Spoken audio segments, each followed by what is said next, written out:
Hello and welcome to Views on News. I'm Jawad. Tehami. Pakistan's Prime Minister Shehbaz Sharif says no degree of condemnation is enough for the recent incidents that took place in Balochistan yesterday. The time has arrived to end this terrorism and we have to move forward with a resolute decision. There is no room for any kind of weakness. While addressing the Federal Cabinet meeting, the Prime Minister further said the sole aim of the terrorists' nefarious and impure goals is to stop the journey of the progress of Pakistan. He also said door for talks is always open for those in Balochistan who have a Pakistani mindset and those who acknowledge Pakistan's constitution and flag. Now, this important Federal Cabinet meeting and these important statements by the Prime Minister come in the wake of multiple militant attacks which were carried out in Balochistan, with the militants targeted civilians, security forces personnel, law enforcement agencies personnel, as well as infrastructure. And these militant attacks claimed over 50 lives, including 14 of the security forces and law enforcement agencies personnel. ISPR said that in an immediate and robust response, 21 terrorists were sent to hell. We also saw Interior Minister Mohsin Naqvi visiting Balochistan and talk to media alongside Chief Minister Balochistan, saying, let me quote him, that terrorists would be responded to like terrorists instead of being referred to as Naraz Baloch. We have a good idea of who had planned this and who is behind this. They have carried out all these attacks in a single day in a clear and a well thought out manner. Unquote. Also, at the same time, the ISPR says security forces have neutralized 25 Khawarij in intelligence-based operations which have been conducted since 20th of August 2024 in Tira in Khyber district. And during the conduct of these operations, 4 brave soldiers also embraced martyrdom. We'll be talking about this particular pressing issue of resurgence of terrorism here in Pakistan. For that, we are honored to have been joined in the studio by Mr. Aamir Hussain, he's senior analyst. Mr. Aamir Hussain, thank you very much for your time, for being with us on the show tonight. Really appreciate that. Also on the phone line, we are honored to be joined by Dr. Maria Sultan, senior analyst. Dr. Maria, thank you very much for your time also for being with us on the show tonight. Really appreciate that. Dr. Maria, before we head into what the Prime Minister said during today's cabinet meeting, I just want you to give your understanding when we talk about the innocent lives who were offloaded from the trucks and buses, and they were specifically targeted, and those who were targeting these innocent civilians, what sort of a mindset do they carry? First of all, thank you so much, Jawad, for giving me this opportunity to talk to you and also for our viewers. I think first and foremost, we need to understand that, no words to condemn this heinous act are enough when we are looking at the atrocity which has been committed so far. But what is also interesting, just from an analytical point of view, there are 3 things which we need to understand. First and foremostly, it is indicating that this was a deliberate, targeted attack, which was being concided throughout Balochistan, 3 or 4, even 5 major districts. And the primary reason for that was to create this impression that the terrorists were in control. But what's interesting is this, that they deliberately picked up civilian targets, not only civilian targets, but the most vulnerable targets. Because any line of communication, if it's picked up, indicates that not only that it has vulnerability, but of course it has got greater impact because people were picked down and deliberate action was taken against innocent civilians which were coming from different parts of the country. So therefore, it would create a larger effect. So this means that they're losing ground. Henceforth, they're picking up civilian targets of easy access, not to a targeted facility, not to a place like, we have seen in Balochistan earlier, a very specific targeted attacks on high courts, on fortified facilities. But by picking up the choice of target, it indicates that not only they have a lesser footprint, but they're also picking up targets of convenience, which could have mass effect. Second, it is also indicating that they picked up the roads as a major structure. Then they picked up few areas in which they attacked some of the police stations. And the impact was that they wanted to create headlines that they're able to attack the law enforcement agencies and they're able to respond and attack those people who came in response to help them. So this means that it was a very scrutinized, militarized terrorism which we are facing and witnessing in Balochistan. And third and last point is this, that the organization which has taken responsibility for it, that is the Majid Brigade. And Majid Brigade is pretty much a terror organization which has been funded in the past by the Indians. There have been repeated, if you would remember, there were certain points which were released during Kulbhushan Yadav's case, in which it was also indicated that they had funded Majid Brigade at that time, and one of the part of the mission, which was with Kulbhushan Yadav at that time, was also to empower Majid Brigade. And their area of operation had pretty much remained in Balochistan. So one thing is for sure, what we're witnessing is not just people from Balochistan, but these are people from Balochistan which have been picked up for terror activities, henceforth are representing terrorism in its larger format.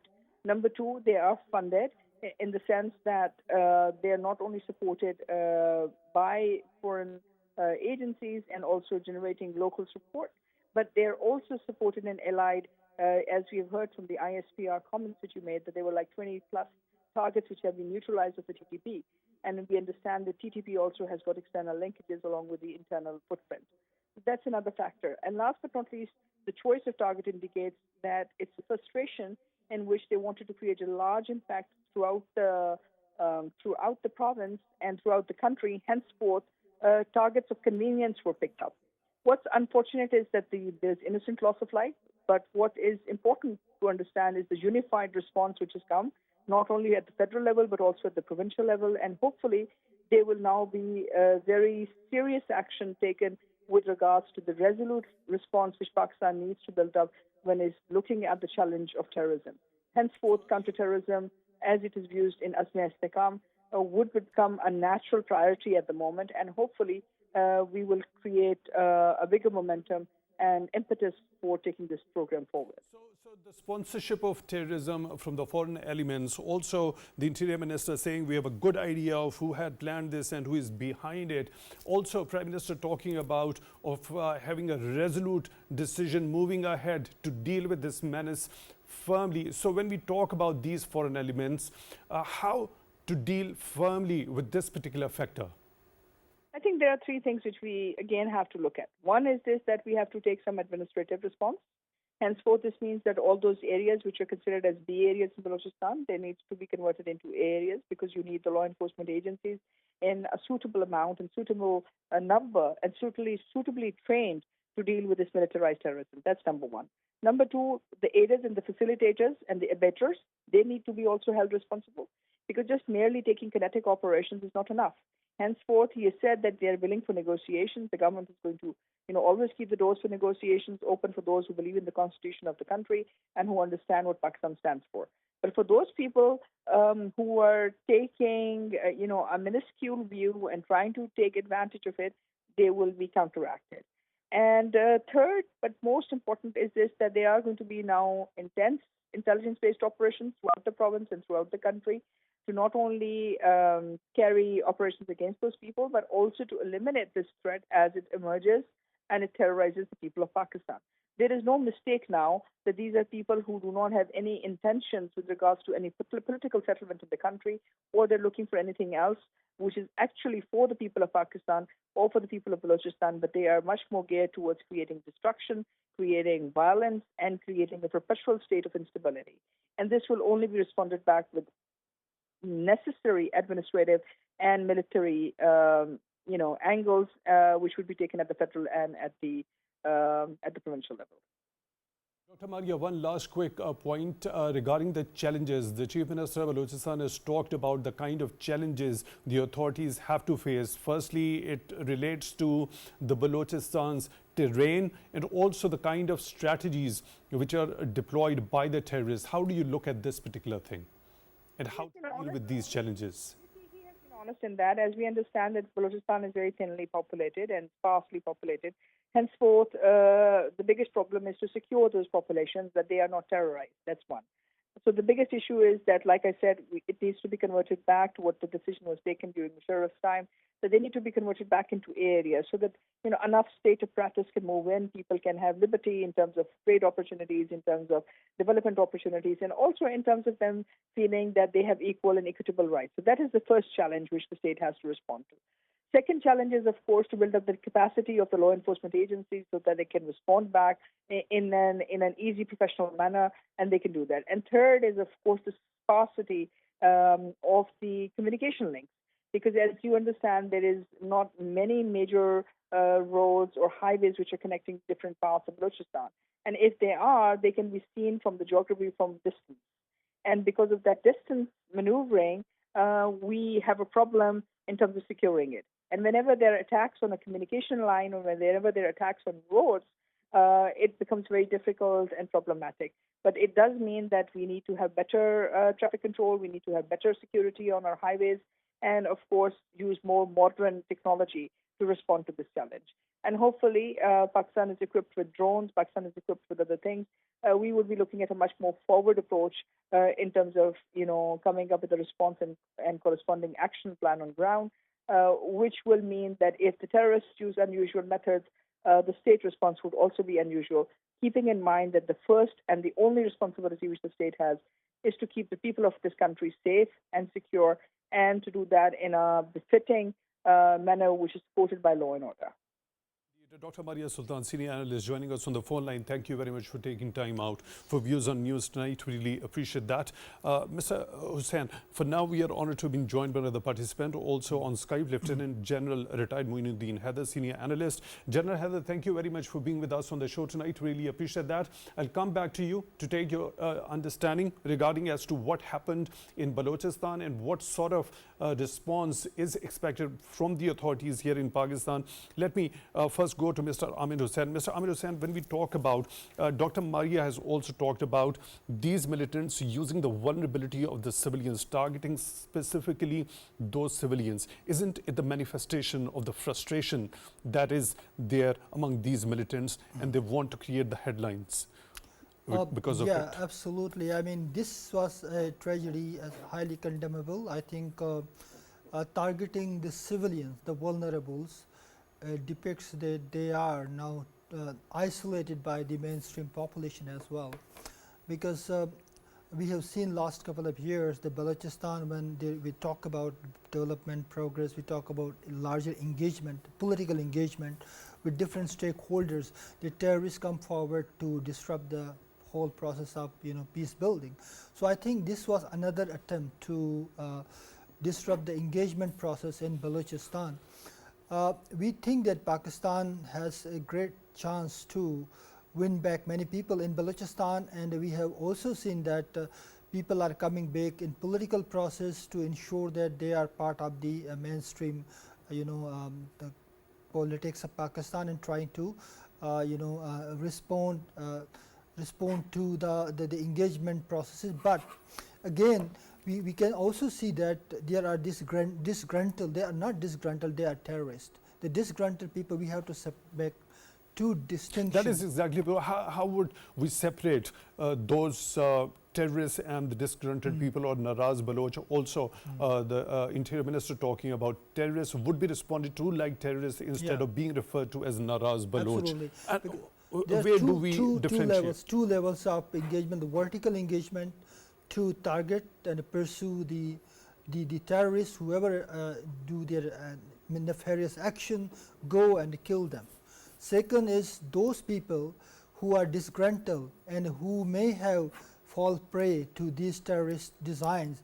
We have to have a horizontal strategy for political engagement. I think this is important to isolate these terrorists from the population so that they are singled out, and the people have this understanding that the terrorists are not only the enemy of state but enemy of the local people as well, because Balochistan has a lot of potential, and we have seen that people of Balochistan have capacity, capability, and they can make things better for their province and for Pakistan. I think these terrorists, whoever they are, they have definitely a foreign support coming in, And I'll that come is to the this reason. particular point. I'll come to this particular point of the foreign support. Yeah. Let me proceed towards General Haider.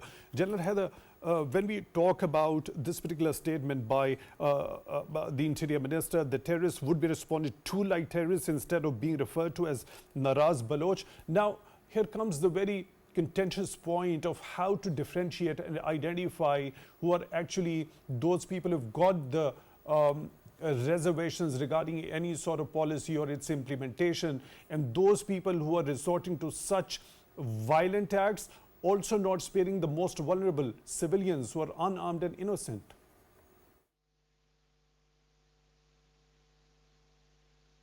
Your sound has disappeared. General Haider, so when we talk about this particular statement, I hope that you can hear me loud and clear now. Can you? Yes. Now we must understand that this phenomenon of terrorism or standing against the state is not a new phenomenon in Balochistan. It has been going on for a long time. And, you know, just when Pakistan came into being, the army had to carry out an operation in Kalat because they wanted to be independent and not follow the partition plan. And later on, of course, in Bhutto's days, there was a grand operation in which a lot of, you know, large number of army personnel were used, and the Ferraris, you know, occupied the heights, and they said difficult geography of these mountains. And after that, you know, again, in Pervez Musharraf's days, there was an unfortunate incident of, you know, killing of Akbar Bukti, which was very sad and very tragic. We could have avoided that.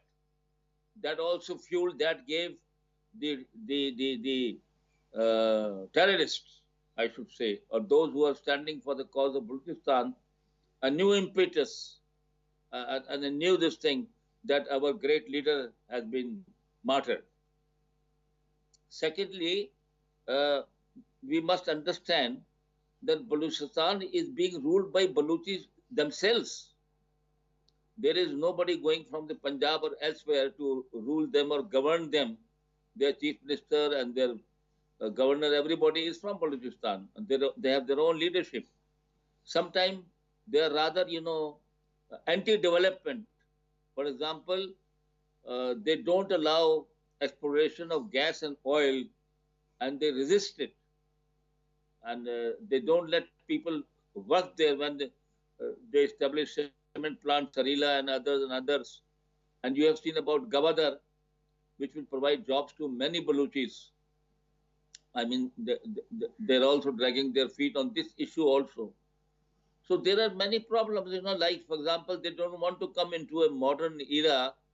They believe more in levies rather than, you know, modern policing, which, of course, President Musharraf had carried out these reforms, and two very able officers of Pakistan, Shoaib Sadal and Tariq Khosa and Shigri, these people, they made a few billion rupees plan to convert B area, which is 96% of Balochistan, into A could be done, and levies could be done away with.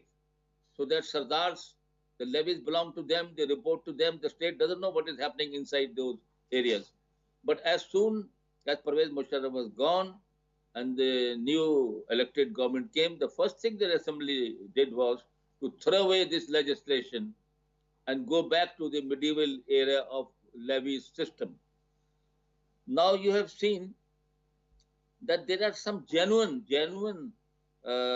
problems in Balochistan, and that is that because of the missing persons, which is the biggest, you know, their problem, which the Balochis highlight, in which people have lost their kith and kin, they have been missing, and then their bodies are found. So those people who are associated with those dead bodies or with those missing persons are readily available recruits to the BLA and to such like terrorist organizations. We should be quite clear in our mind. We should be quite clear in our mind that there are many countries who are interested in what is happening in Balochistan. America does not want CPEC to go ahead. Iran has its own this thing. Afghanistan soil is used, and of course, India makes no bones. Their security advisor has clearly said that we are subverting the loyalties, and Kulbhushan was caught here. And Modi has said, I am getting calls from Balochistan ke humko bhi azad karao, ya please also help us become free. So these are the problems. I think missing persons problem should be addressed seriously. And secondly, there are genuine grievances, if any, about governance should be addressed too. But after that, anybody who picks up arms and kills innocent civilians who have nothing to do with this conflict, they should be dealt with severely. There is no other way to control this.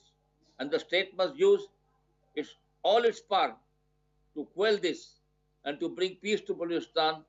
When there will be peace, there will be development, there will be progress. It will bring prosperity to the people of Balochistan. And I'll come back to you, General Haider. I'll come back to you. Talk about very important points that you've mentioned regarding if any sort of reservations are there among any certain strata of people over there in Balochistan.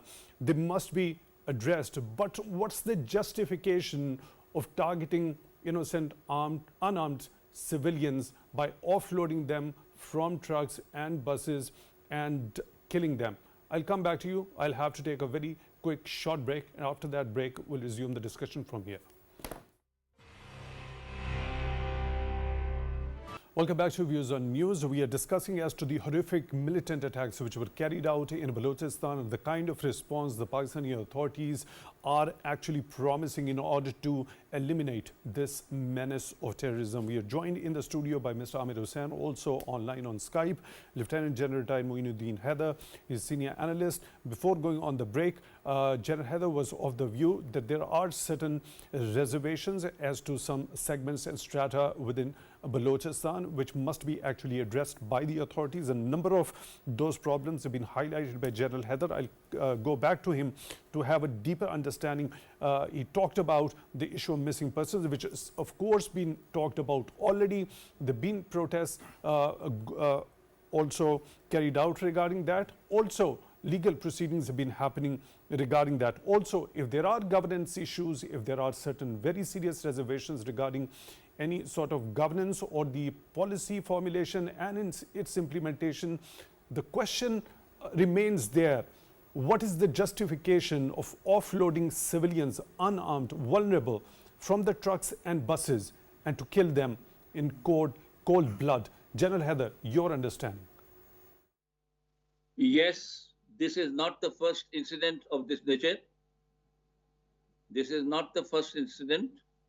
Before that, people from armed forces were, targeted like this, and many of them lost their lives. And this is not a new phenomenon, by the way. The elder Mangal Sahib, when he was Chief Minister of Balochistan, he, by one order, said all those people whom Balochistan had invited themselves as teachers, and for various, when there were not many professionals to fill in the post, and Balochis were not ready to take on those jobs, he turned them out of Balochistan. This is on record, please check. Secondly, Balochis don't like to do this hair cutting and many other jobs for which there is a need in Balochistan.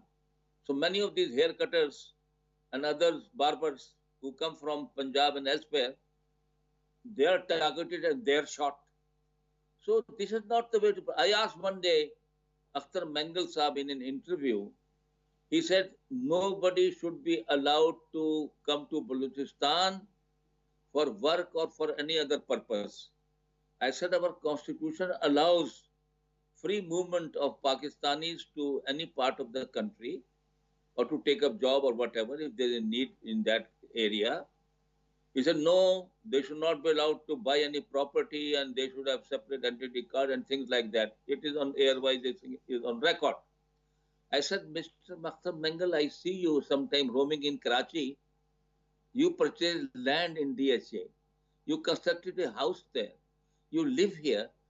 Did anybody told you that you cannot buy land in Karachi? Did anybody tell you can't construct a house here, you can't take a job, you can't do business here? Well, our constitution allows us that. So they have to understand this. And I had also, when Bukti Sahib was alive and I was Interior Minister, we were dealing with him to start exploration of oil and gas. And I was seeking his help. So he said, many people, I want that all jobs in the PPL and OGDC which occur in Bukti area and Sui gas area should be given to my tribe.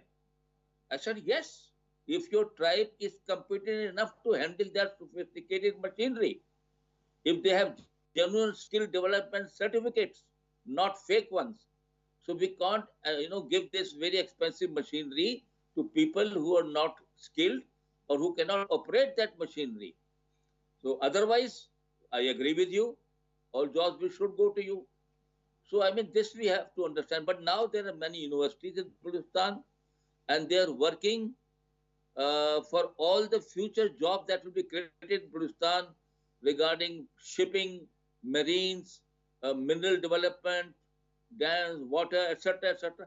All of these people are being now being trained there and groomed there in many good universities. Bitumen is a very good university, technical university. So now we will have enough manpower and they will fill all the gaps. But when you don't find an appropriate person, then obviously you would like to have a person from other province and they should wholeheartedly do this. And this is very sad to take the lives of these innocent people who had gone there to earn their bread as a labor or something. And I'll come back to you, General Haider. General Haider, I'll come back to you. Mr. Hussain, now these certain problems which have been highlighted by General Haider, the same question to you, despite all those reservations or if there is any sort of resentment regarding the socio-economic development there or any sort of other reservation does exist in any certain segment, what's the justification of taking lives of innocent, vulnerable people? Well, I think there's no justification to take lives of innocent people, of course. As General Saab put it rightly, Balochistan has a very complex tribal system, right? The different tribes, there are tribal feuds, there are many people missing within the tribes you don't know. So you cannot put every blame to state, that state is doing this and that. State is there to establish the writ of the state, right? The writ of governance, which is primarily this is a responsibility of state to ensure that all citizens are governed under the writ of state, the law. And that is the responsibility of state. Wherever there are missing person issue, there's a legal course of action that has this is going on already. There are many hearings already taken place, and I think there is another political. We have seen the political agitation in Balochistan. Many people from Balochistan came to Islamabad National Press Club. They stood there. People listened to them. People welcomed them, and the issue was raised at a national, international level. And the government of Pakistan also committed that we will probe into that and see the legitimate cases, and it will, address the grievances of the people. So this is how state deals with. But it doesn't mean that you put every blame on state and try and take up arms and start to fight against state. If you start fighting against state, then you are not a citizen. You are a rival, and the state will take action whatsoever it comes, because this is not only state of Pakistan, any state in the world. If the writ of law is broken by any segment of society in the larger interest of the people, in the larger interest of citizenry, larger interest of its governance, the state will take action. But it is again, as General Saab was saying, that the political leaders in Balochistan, the tribal leaders must realize that if they don't allow to educate their people, if they don't invest in their people, if they don't allow them to get skilled so that they are accommodated in the national employment plan, so then who should we blame? So to what purpose does it serve to them of not allowing their own people to get I into think the they only want to education, to acquire the Yeah. skill set in order to be the part of the mainstream? That's the problem. They want So to control. to what interest does it serve to them? This will only serve the interest for the lords and the sardars who want to have, control over the population. They don't want to lose their lordship, because then people And will educate. that phenomenon doesn't hold, credibility with all the sardars or all the leaders of not the all. the tribes, Yeah. because of course there must be definitely elements who want that socio-economic development Yeah. for their respective areas also. That's why Prime Minister has said that door of talks are open Absolutely. with those people in Balochistan which have got the Pakistani mindset and they believe in Pakistan's constitution and respect Pakistan's flag. So how to engage with them Yeah. in order to deter those people who don't respect? Well, I think this is again, a door is always open, as the government has already, the Prime Minister has already said that. I think the engagement must come through a kind of horizontal engagement, as I said earlier. Those who want development, those who are development oriented, and they see that in the long run Balochistan, they want to see a prosperous, inclusive Balochistan. They can be engaged. And some of them are in the parliament, some of them are in the policy making process, and those who do not do that, they want to exclude themselves. So I think primarily the Balochistan leadership must be given larger role to engage with those who are disgruntled and to see what comes out, and also isolate the terrorists who are getting some sort of support to destabilize the country. We have already seen spies that were arrested from Balochistan. So it's not a neutral game. It is a game that is being played at the regional level. So we have to understand that factor as well. Okay, so you already talked about, we have also seen Interior Minister talking about those who have planned these attacks, who are behind it. Dr. Maria was also of the view, she categorically talked about the kind of nefarious designs India had been having, and also that very classical case of Kulbhushan Yadav trying to sabotage, involved in those espionage activities, trying to bring down those dividends which were associated with CPAC at that particular time. And then he confessed that he was up to these particular activities, dealing with the foreign elements who are trying to stop the journey of progress of Pakistan, destabilize certain pockets here in Balochistan, and they are funding these proscribed or banned outfits. How to deal with that? Well, I think primarily the young people who are gravitated towards such sort of extreme ideologies because of their sense of deprivation, because they are being told for many decades that you are being victimized, and this victimhood syndrome, it has to be addressed through development process. Even the spying process should be more backed by strong technological interventions. Balochistan is a huge geographical area. You cannot do everything physically. Technological advancement is important.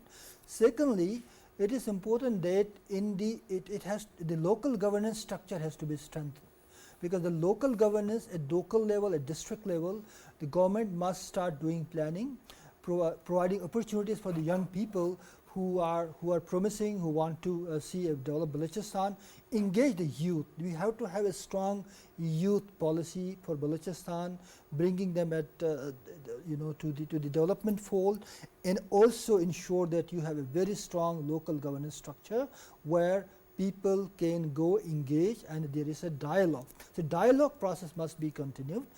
This will isolate those terrorists who want to destabilize the province and the country as well. Okay, so what about those foreign elements who are Well, I funding think them, this who is want to see this happens Pakistan? everywhere. In the world, in real world, in the nation-state system, there is always the conspiracies, spying, and all this going on. This can be countered through strong media, social media. Social media is another element where it's being used to provide propaganda, to gravitate away people from the real issues. I think the important thing is that we have to train people, our people. So they have this. We have right now. We see that there is a trust deficit. The trust deficit has to be bridged through bringing them in the fold of development. Once you win the confidence of young people, I think then those foreign elements who want to utilize them, who want to use them for their nefarious design, will be discouraged and will have no ground to sabotage the peace process. Right. General Haider, when we talk about these foreign elements, especially when we talk about India and the classical case of Kulbhushan Yadav, they don't want Pakistan to go on the path of progress, also dividends associated with the China-Pakistan economic corridor. He confessed he was involved in the sabotage, espionage activities, trying to destabilize Balochistan, also not let the CPAC succeed in that particular province. How to deal with that element, especially when it comes to funding of these elements by these foreign countries or the states which are involved in state sponsorship of terrorism? Yes, I think our mind is quite clear. There are many countries and their intelligence agencies are involved in Balochistan. All of them have their vested interest. Some people don't want Pakistan to stabilize. Some people want that CPEC should not go ahead. Some people want that no gas pipeline should be made from Iran to Pakistan to ensure our security energy. Afghanistan does not listen to us fully and allows its land to be used for terrorists to make attacks and go back. And of course, as India is concerned, it is all the time out to put Pakistan into any type of trouble that it can invest a lot of money in these matters. There's no doubt about this. But you know, our previous speaker was speaking about local government. Pervez Musharraf gave a good local government system to the country. And so were police reforms. When B area was converted into area and levies were replaced by police people. But as soon as the elected governments came all over, they threw out both these reforms on which a lot of work had taken place. And that's why lots of problems we are facing today. And secondly, one more thing I would like to say is that for many years, the Vadai and Bhuttis and others, they have been ruling. But in between came many people-based parties and people from the middle class. Mr. Malik came, Abdullah Baloch, and many like them. And they were getting strong. They were being elected. And I think if that process had been allowed to continue, today the system in Balochistan would have improved a great deal, where, you know, vested interest of the Vaderas, which are to keep, you know, people uneducated and under their sway. You know, one more thing I want to tell, you know, they should understand, Kachchi Canal is a strategic project for Balochistan. And that will bring water to them and they will be able to use their quota of IRSA from Indus water. But there have been so many hurdles by Balochi terrorists to blow up the project and not allow that to continue. Although that project alone will make Balochistan prosperous and make it efficient and self-sufficient in food. In fact, they'll become exporter of wheat and cotton. But there is, you know, also sabotage activities taking place to ensure that it doesn't get completed on time. So Balochi people must recognize who is their enemy. It is not the state of Pakistan. Pakistan, a state, wants to make progress, wants to develop Balochistan, bring comfort. Secondly, they feel... General Haider, one quick last point. How simultaneously authorities in Pakistan should go about creating those socio-economic development projects, one that you just mentioned right now, at the same time dealing with those elements who are pursuing their nefarious and impure goals? They have to wait. If they don't come to terms and if they continue and persist on creating law and order situation, they should be dealt with severely. There is no other option but to deal with them with force. Right, Lieutenant General retired Moinuddin Haider, senior analyst, thank you very much for being with us on the show tonight. Really appreciate that. In the studio, we were joined by Mr. Aamir Hussain, senior analyst. Thank you very much for your time also for being with us on the show tonight. Really appreciate that. With that, we come to the end of today's episode. Till the next one, take good care of yourselves.